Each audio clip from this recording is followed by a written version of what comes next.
mantenerse a la sombra de las leyes y bajo el calor de la justicia. Montesquieu. Buenas tardes a todos, personal académico, administrativo, alumnos de esta institución y personalidades que hoy nos acompañan. A nombre de las autoridades educativas, les damos la bienvenida a la conferencia denominada Derecho Probatorio, que impartirá el doctor en Derecho Delfino Sandoval Nogués, director jurídico del Honorable Ayuntamiento Constitucional de Tultepec, y de quien me permitiré leer su currículum vitae. Es licenciado en Derecho por la Universidad Autónoma Metropolitana en la especialidad de Ciencias Penales y Criminológicas. Cursó las maestrías en Derecho Procesal Penal, Sistema Mixto y Derecho Procesal Civil en el Instituto Nacional de Estudios Superiores en Derecho Penal. Además cuenta con el doctorado en Derecho Civil por el Centro de Estudios Superiores en Ciencias Jurídicas y Criminológicas. Asimismo, tiene un diplomado en temas selectos del juicio de amparo y cursos en Sistema de Medios de Impugnación Electoral Federal y Local, así como el Sistema Penal Acusatorio y Oral, impartidos por el Instituto Nacional de Estudios Superiores en Derecho Penal, el Instituto de Estudios Legislativos de la Legislatura del Estado de México y por el Centro de Estudios sobre la Enseñanza y el Aprendizaje del Derecho. En el ámbito académico se desempeñó como profesor y coordinador de la licenciatura en Derecho de la Universidad. Doctor Emilio Cárdenas. Ocupó el cargo de director técnico de la licenciatura en Derecho del Grupo Universitario Modelo y del Instituto de Integración Cultural ACE. Aunado a ello, cuenta con diversos cursos de capacitación docente. Ha ejercido como abogado, postulante y apoderado legal del Instituto de Integración Cultural ACE. Fungió como asesor jurídico del síndico municipal del Ayuntamiento Constitucional de Tultepec y como asesor de la Junta de Coordinación Política, Legislatura del Estado de México, apoderado legal del Instituto de Integración Cultural. Actualmente es director jurídico del Ayuntamiento Constitucional de Tultepec, donde fue abogado responsable de la acción y trámite de las controversias constitucionales ante la SCJN, destacando como exitosas para el municipio de Tultepec, y es el autor de las iniciativas convertidas en ley emitida por la Legislatura del Estado de México en materia del derecho humano de acceso a la justicia. Esta tarde agradecemos la presencia del licenciado Enrique Carranza López, director general de Bachillerato del Instituto de Integración Cultural ACE, para quien solicito un caluroso aplauso.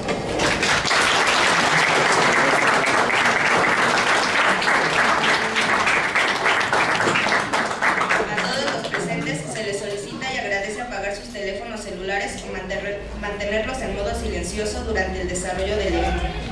Sin mayor preámbulo, cedo el micrófono al doctor Delfino Sandoval Nogués.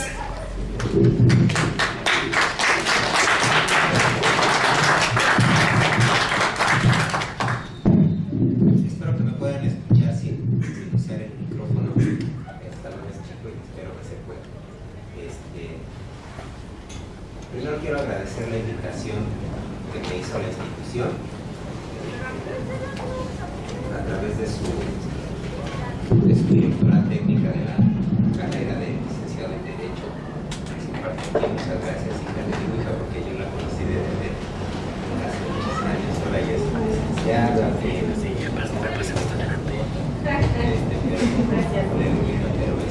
muchas gracias, hija. Muchas gracias a la doctora Claudia Carranza López, que fue la que hizo el favor de invitarme.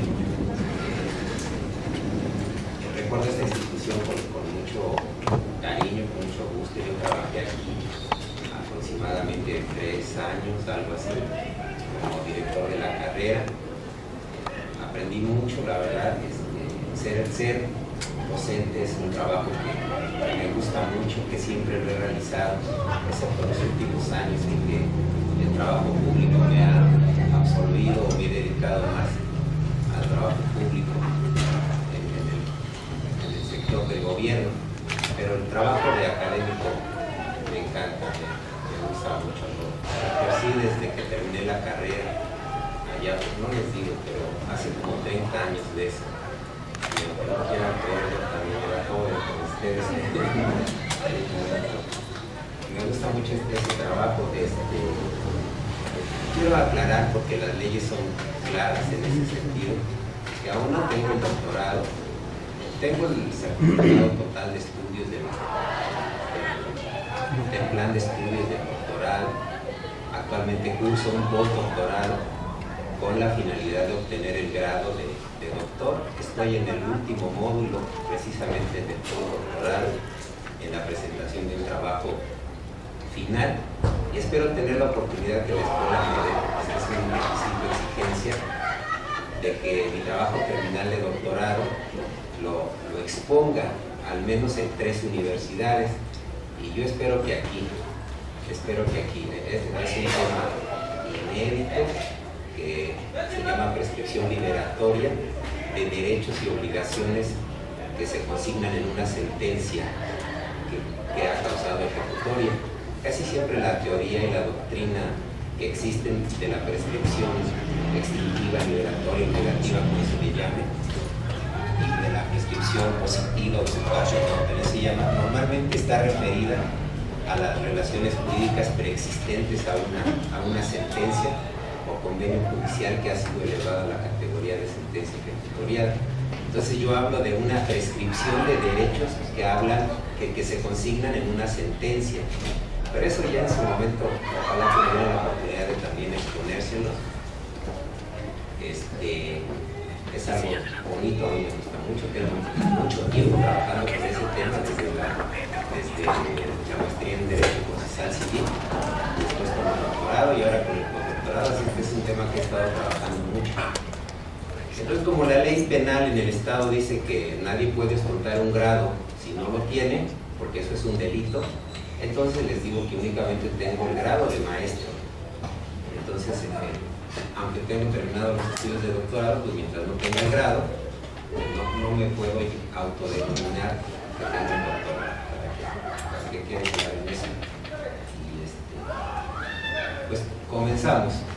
Antes de comenzar a abordar el tema, yo quisiera pedirles que la exposición fuera un poco interactiva, un poco que ustedes pudieran ir cuestionando sobre la marcha, ir preguntando, ir haciendo reflexiones y a la vez poder yo hacer también a ustedes algunas preguntas. Yo quiero suponer que aquí tenemos alumnos de todos los niveles, desde el primer semestre hasta el 19º.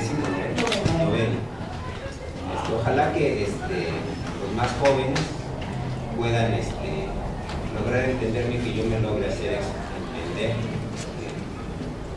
Todos tenemos un lenguaje ordinario, todos tenemos un lenguaje común, que nos permite comunicarnos con todo el mundo en la sociedad, pero las distintas disciplinas de la ciencia tienen su propio lenguaje, su propio lenguaje técnico, su propio lenguaje específico.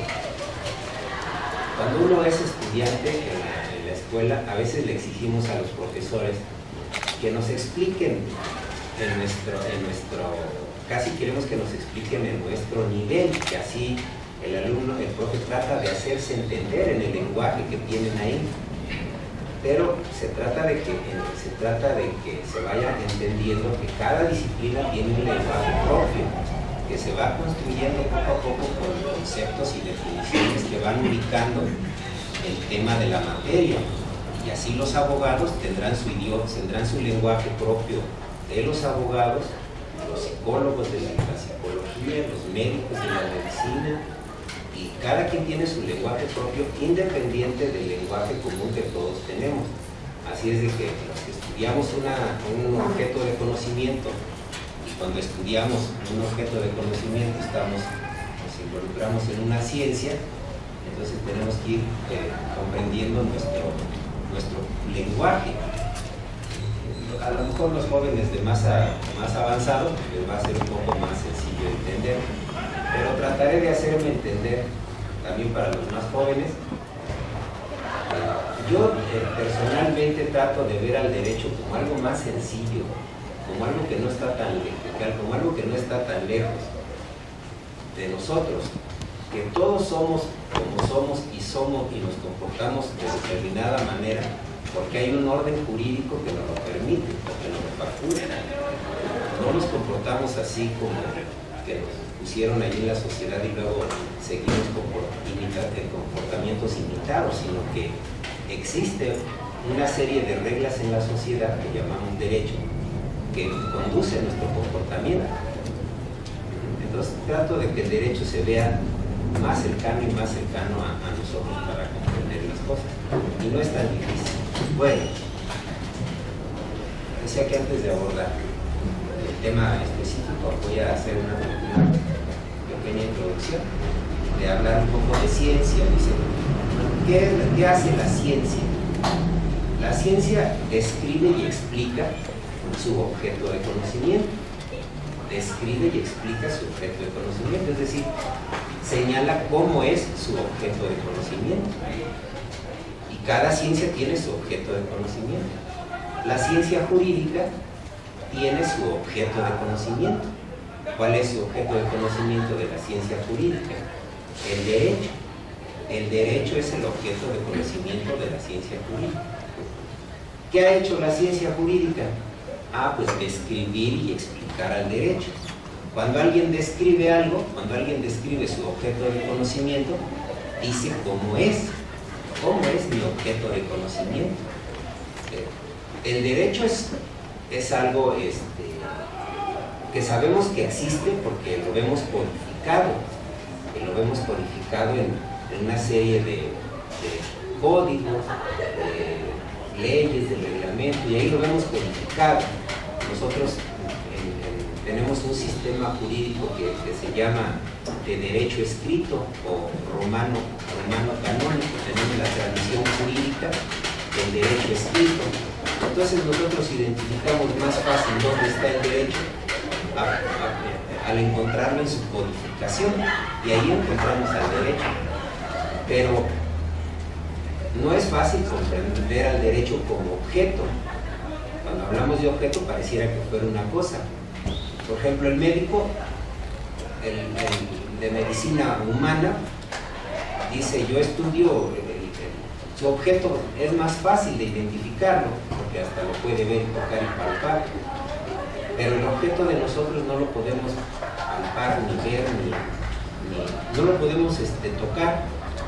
Pero sí sabemos que existe nuestro objeto de conocimiento, el objeto de conocimiento del derecho, de la ciencia del derecho, que es el derecho.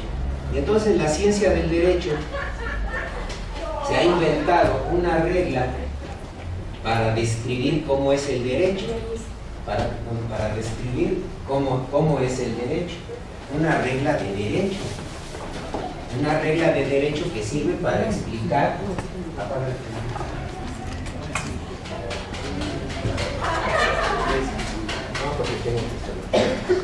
Si no, no acompaña.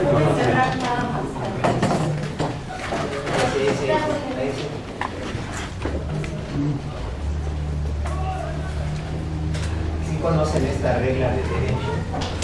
Dice: si A es, B debe ser. Voy a tratar de ser así un poco claro con esto. A lo mejor muchos ya identifican claramente el mundo del deber ser, del mundo del ser. El mundo del ser es el mundo natural, el mundo de las leyes naturales, y el mundo del deber ser es el mundo normativo, el mundo del deber ser. En el mundo del ser, las relaciones son indefectibles, es decir, suceden porque suceden. En cambio, en el mundo del deber ser, son contingentes, es decir, puede suceder o no. Dice: entonces, ¿por qué le llaman leyes? Las verdaderas leyes son las leyes naturales, porque esas, dándose la causa, se da el efecto siempre. Y cuando ya producida la causa no se da el efecto, deja de ser ley, ya no es ley. Las leyes naturales son indefectibles. En cambio, lo que conocemos como ley jurídica, mundo normativo, allí la ley es indefectible, es contingente. Es decir, como que si se da el supuesto, no siempre se da la consecuencia, o no siempre se produce la consecuencia. Les dice el profesor: al que copie en el examen está reprobado. Pero el alumno es listísimo, quién sabe cómo le hizo, pero copió y nadie se dio cuenta. Entonces, dice, no, la ley ya no se cumplió ahí, pero esa es una ley normativa, una ley jurídica, digamos. Ojalá que se entienda bien esta diferencia entre el mundo del ser y el mundo del deber ser. Nosotros estamos en el mundo del deber ser, el deber ser. Esta es una regla de derecho que la ciencia jurídica ha establecido para describir y explicar cómo es el derecho. ¿Cómo es el derecho? Y entonces esta regla de derecho dice que la ley tiene, la norma jurídica tiene dos partes. Una parte que se llama supuesto jurídico. Supuesto jurídico. Y la otra parte que se llama consecuencia jurídica. Espero que no me equivoque bien. Mal escrito, pero me falta el supuesto jurídico. Esta es una idea. Supuesto jurídico o hipótesis jurídica. ¿Cuándo algo es jurídico? ¿Cuándo algo es jurídico? Cuando está recogido como supuesto en la norma jurídica. Si no está previsto como supuesto en la norma jurídica, eso no es jurídico y se conoce como ajurídico, es decir, que está fuera de lo jurídico. Entonces, la norma jurídica la norma jurídica está compuesta de dos partes, es el supuesto jurídico y la consecuencia jurídica. ¿De qué está? ¿Cuál es el supuesto jurídico? Son hechos jurídicos, actos, situaciones, estados. Hechos, actos, situaciones, estados. Prácticamente son hechos, todos son hechos. Todo esto es jurídico en la medida en que la norma recoge eso como supuesto, si no, ya no es jurídico. Y luego las consecuencias, ¿cuáles son las consecuencias jurídicas? Pues serían los derechos, le voy a poner aquí, los derechos subjetivos. Sí diferenciamos derecho subjetivo de derecho objetivo. El derecho subjetivo es la facultad, potestad, atribución, prerrogativa que tiene una persona protegida por el derecho. Ese derecho que protege la facultad, prerrogativa, se llama derecho objetivo.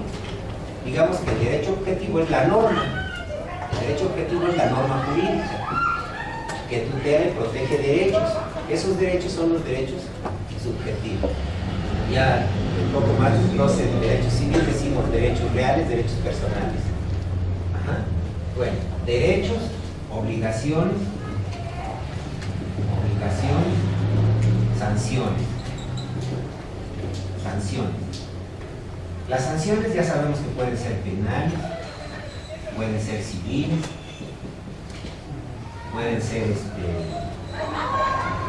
fiscales, pueden ser de todas las ramas del derecho. En todas las ramas del derecho hay determinadas sanciones. En penal, la que más conocemos, pues es la pena. ¿Cuál sería el tipo penal? ¿O qué es un tipo penal? Es una descripción de una conducta que merece pena, prevista como supuesto en una norma de derecho penal, y al que la realice se aplica la sanción penal.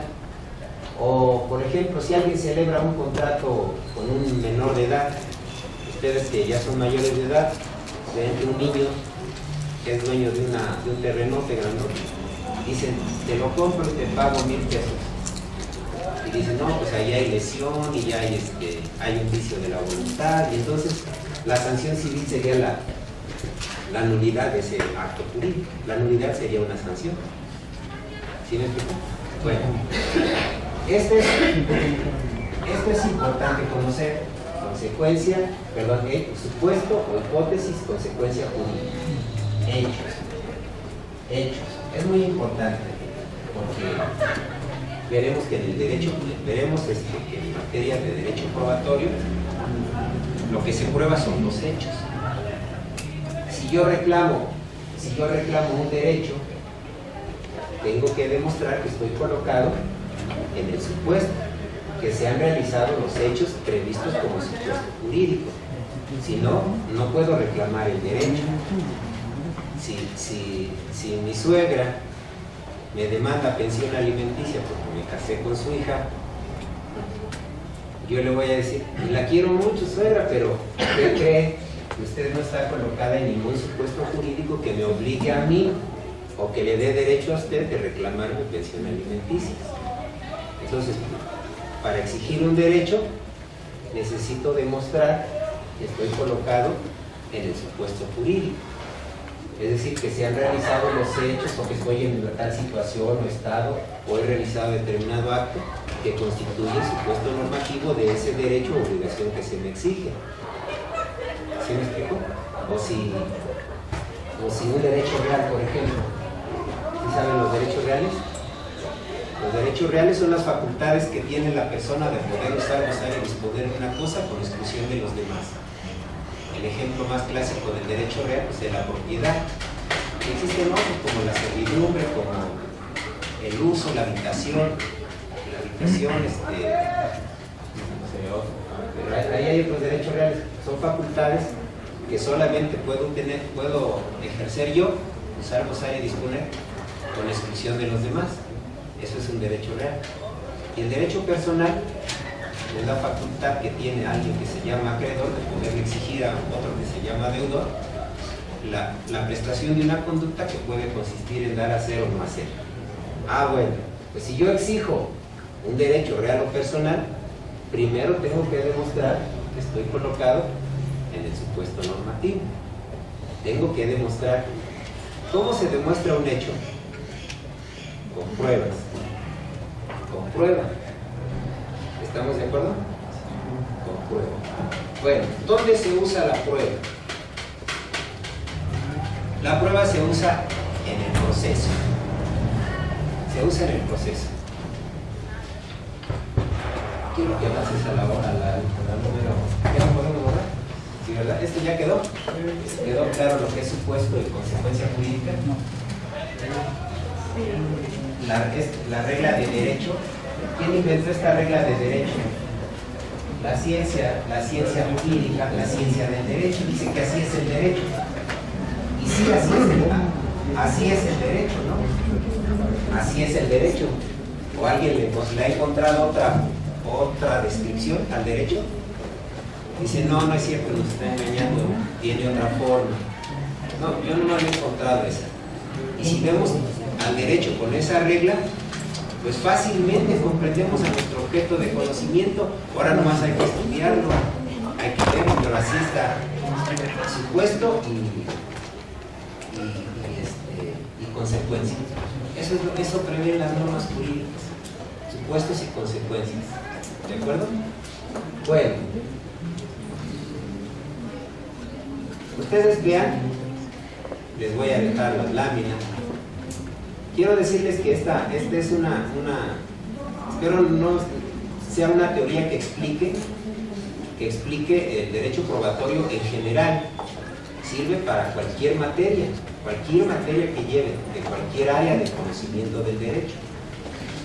Es una materia que así se llamaba la materia en una maestría que también de Derecho Procesal Civil. Esa fue mi apunte de clase. Siempre la consulto, a pesar de esto ya tiene años, siempre consulto eso, siempre lo consulto.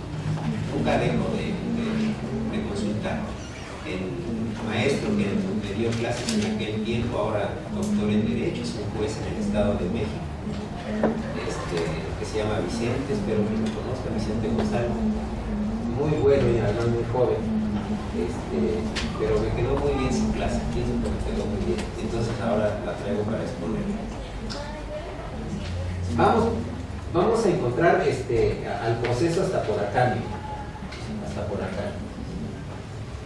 Este es un esquema de forma de solución de conflictos. Los abogados siempre tenemos que tener en nuestra mente, a mi parecer, un esquema de cómo solucionar conflictos. No todos son demandas judiciales. No siempre se llega a un proceso judicial o a un proceso jurisdiccional, mejor dicho, porque el proceso puede ser administrativo, puede ser civil, puede ser familiar, puede ser penal, puede ser de cualquier agrario, es decir, el proceso es jurisdiccional. El proceso siempre será jurisdiccional, siempre. Siempre, eso aprendan eso. El proceso siempre es ante un órgano jurisdiccional. Pero hasta acá lo encontramos. ¿Cuáles son las formas de solución de conflictos? Bueno, antes decir, ¿qué es un conflicto? ¿Qué es un conflicto? Los abogados usamos una palabra muy común que le llaman litigio. ¿Han oído hablar de la palabra litigio? Sí. Litigio, conflicto, controversia, pleito, litigio, controversia. ¿Qué cosa es eso? Cuando uno estudia la teoría general del derecho procesal, trata uno de entender qué es el litigio, bien complicado. El problema es que a veces cuando uno es joven se quiere uno aprender todo de memoria, pero el litigio y la litis y la controversia no son otra cosa más que un pleito. ¿Y cómo se produce el pleito? ¿Cómo se produce el pleito? Pues por la pretensión de uno y la resistencia de otro.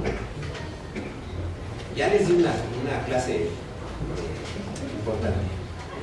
Pretensión de uno, resistencia de otro. Y ahí está la litis. Ahí está la litis, ahí está el pleito, ahí está el litigio. Y eso se llama conflicto. Entran en conflicto con su esposa, los jóvenes en la casa. Pues sí, porque la señora cada día quiere más gasto. No. Bueno, alguien pretende algo de otro y el otro resiste darle. Hay litigio. Si el otro no resiste darlo, no hay litigio. Me debe 100 del gasto de la semana pasada. Ahí está. No hay problema. Pero si dice, no te puedo dar 100 pesos más, mi sueldo como director del jurídico del municipio no ha aumentado, no te puedo dar 100 pesos más. Entonces hay litigio, dice, te voy a demandar y verás que me vas a dar. Bueno, ya saben qué es un pleito, qué es un litigio, cuál es la litis. Ya verán que los que ya van en noveno ya deben de saber de qué se forma cómo se forma la litis en el proceso. Dice, pues con la demanda, que es la pretensión, y con la contestación de la demanda, que es la excepción o resistencia. Y entonces estos dos actos procesales, demanda y contestación, integran la litis, o esos dos documentos forman la litis, el pleito. Y esa litis es la que va a resolver el juez. La va a resolver en base a las pruebas, más bien a lo que demuestren, a lo que prueben las partes. ¿Qué van a probar las partes? Que están colocados en el supuesto jurídico y que esa es la realización de ese supuesto jurídico genera la consecuencia que estoy reclamando. ¿Y el demandado qué va a decir? No. Opongo la excepción de falta de derecho y de acción porque el actor no está colocado en el supuesto de la norma que invoca y que daría como consecuencia el derecho que reclama. Entonces se opone la excepción correspondiente. Y el juez, cuando resuelva el asunto, lo resolverá la litis, resolverá el litigio, resolverá el pleito. En otro momento, y ojalá me inviten, vamos a hablar de un tema que se llama litis abierta y litis cerrada. Solamente les digo que la litis cerrada son aquellos asuntos donde los jueces no pueden ir más allá de las pretensiones y de las excepciones. Es decir, no pueden ir más allá de la litis. Tienen que resolver solo la litis. Solo la litis. No ir más allá de lo que pide el actor ni más allá de lo que excepcionó el demandado. Eso es lo que tiene que resolver el juez y eso se llama litis cerrada. La litis abierta es donde el juez puede decidir cuestiones que incluso no fueron pretendidas, como por ejemplo en materia de derechos de menores.